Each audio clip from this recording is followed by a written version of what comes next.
How to create UAE Pass account. Now first of all, download the UAE Pass app. So go to App Store or Google Play Store on your phone. So search for UAE Pass and tap download or install.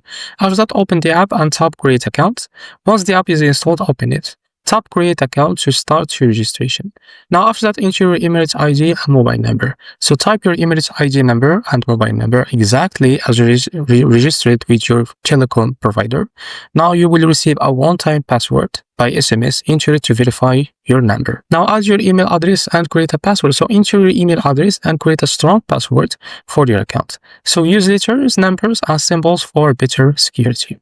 After that, verify your identity. So you can verify your identity in two ways: online verification using your phone's camera and Emirates ID, or you can visit a UAE Pass kiosk at a nearby small or government center for face verification. Now after that, set up your PIN or Face ID. So after verification, the app will ask you to create a PIN or your Face ID for easy login. This helps you access services securely and quickly. And finally, start using your UAE Pass. So once your account is activated, you can use UAE Pass to sign in to government and private services online. No more remembering multiple usernames and passwords. And this is how to create UAE Pass account. And if you found this video helpful, please like and subscribe. See you next video.